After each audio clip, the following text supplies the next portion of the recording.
Good morning, Garden Daily. Eto, meron tayong bagong setup sa ating garden. Ayan. So, ito ay hydroponics pa rin. Bucket system. Bucket system naman to siya.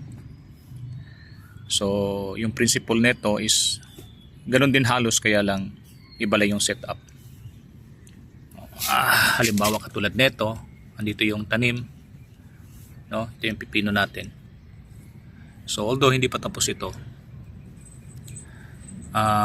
dito natin ipapatulo yung tubig, yung solution natin, and then lalabas dito yung tubig, yung excess water.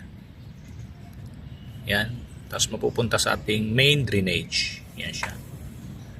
So ikakabit natin ito mamaya kasi kailangan pa natin ng adhesive. Tapos mula sa drainage, yan, pupunta rito sa ating maliit na reservoir. And then ipapump natin na naman. Yan. Balik dito sa bucket. Ito yan.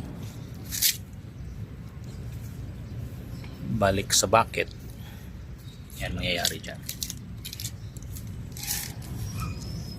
So ito yung materialis natin. Ganun pa rin. Yung medium natin is kokopit na may pamis.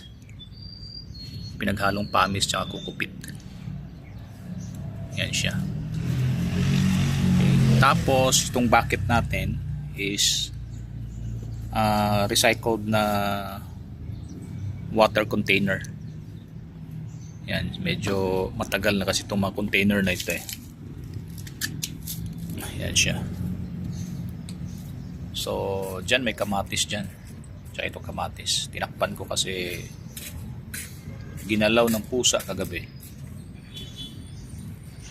Ayan. Kaya inayos ko, tinanim ulit siya para hindi mainitan ng araw mamaya. Tinakpan ko na muna. So ito, pipino naman ito. Itong tatlong container na ito. So mamaya pagka natapos yung ating setup na ito is bibidyo ulit natin.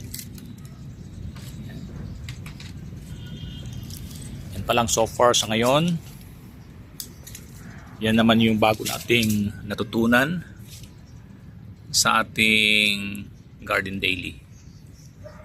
So hopefully maging maayos siya. So yan, hanggang dito lang tayo. Lagi natin tandaan dito sa Garden Daily, every leaf is experience, every root is knowledge. See you next time.